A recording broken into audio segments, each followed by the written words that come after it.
اچھا جی، ہم لوگ جو رونا پٹنا ہے اور برائیاں ہیں اور جو ناکامیاں ہیں ان پہ اکثر تبصرہ کرتے ہیں، مگر کامیابیوں پہ، اچھائیوں پہ اور گڈ گورننس پہ ہم نے کبھی تبصرہ نہیں کیا۔ ابھی ایسی بھی امید نہیں پیدا ہو گئی کہ ہم کہیں کہ بہت ودیا ہو گیا، مگر اس طرف کو چلنا شروع ہو گئے۔ اب چونکہ عام جو ہے نا جی بزنس مین یا دکاندار لوگ، اب وہ کچھ تھوڑا سا کہہ رہے ہیں کہ بہتری کی طرف شروع ہوا ہے سفر۔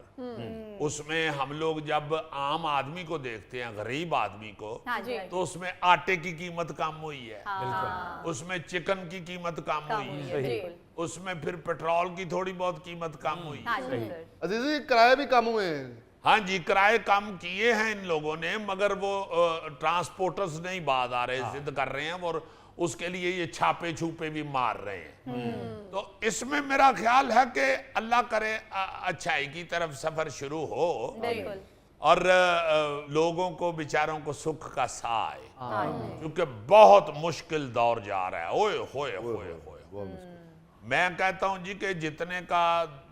پورا مہینہ سارا گھر کا خرچہ جتنا ہوتا تھا نا جی، اتنا صرف بجلی کا بل آ رہا ہے۔ تو بڑی مشکل میں ہے اس وقت، عوام بڑی مشکل میں ہے۔ اللہ کرے یہ حکومت جو ٹیل لگانا شروع ہوئی ہے، اللہ کرے اس کا کوئی اچھا رزلٹ آئے۔ ایک گل، دوسری گل یہ میں نے ایک اور اچھی خبر سنی ہے، میں نے کہا وہ بھی شیئر کروں۔ ہمارے جو جیل خانہ جات کا محکمہ ہے نا جی، اس میں کبھی بھی ایسی توجہ نہیں تھی دی گئی کہ یہ جو پکڑے جاتے ہیں، جو مجرم ہوتے ہیں یا کرمنل لوگ جو ہوتے ہیں، ان کو کوئی اچھائی کی طرف لایا جائے، ان کی زندگی کو بہتر کیا جائے۔ آپ نے پہلے بھی سنا ہوگا، ہم نے شو میں ہی ذکر کیا تھا کہ باہر کئی ممالک میں ان کو جیل کہا ہی نہیں جاتا،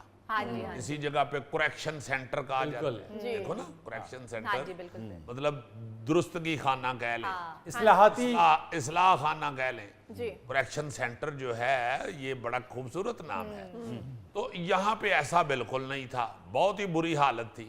مگر اب کچھ عرصہ ہوا ہے کہ جیل خانہ جات کی حالت درست ہونی شروع ہوئی ہے، ان کے کھانے پینے کی طرف توجہ دینی شروع ہوئے ہیں لوگ،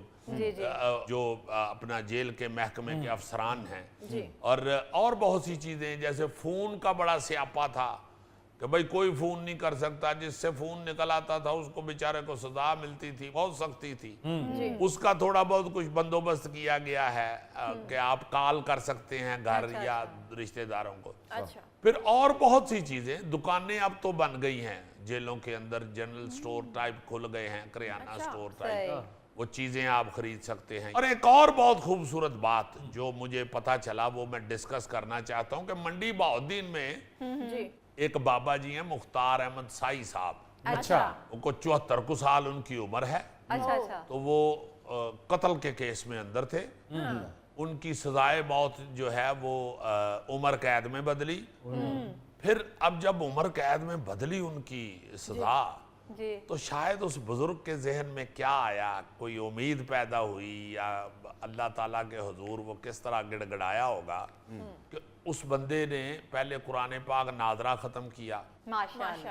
پھر اس کے بعد انہوں نے قرآن پاک کا ترجمہ بھی پڑھا ہے، اور اب جو مزے کی بات ہے وہ یہ ہے کہ انہوں نے درخواست دی سپریڈنٹ جیل کو کہ میں علوم شرقیہ اور پنجابی فاضل کرنا چاہتا ہوں۔ تو آج کل انہوں نے پنجابی فاضل کا امتحان دیا ہے۔ وہ آئی جی جیل خانہ جات جو ہیں میاں فاروق نذیر، انہوں نے اجازت دی ان کو، اور فوری طور پہ جو کمشنر صاحب تھے انہوں نے بندوبست کر دیا، ایک سپریڈنٹ مقرر کر دیا امتحان کا اور ایک ڈپٹی سپریڈنٹ، 2 بندے ان کو بٹھا کے مسجد میں ہی ان کے پیپر لے رہے ہیں، اور بلکہ ختم ہو چکے ہیں۔ تو میں بڑا مزہ لے رہا تھا کہ 74 سال کا بزرگ آدمی اور کس مصیبت میں سے نکلا ہے، اور اگر اللہ تعالیٰ نے مہربانی کی ہے، ان کی زندگی بچا لی ہے، تو ان کے ذہن میں بھلائی آنا شروع ہو گئی ہے، اور انہوں نے قرآن پاک کا ترجمہ، قرآن پاک، اور پھر آہستہ آہستہ یہ دوسرے علم کی طرف بھی آنا شروع ہوئے۔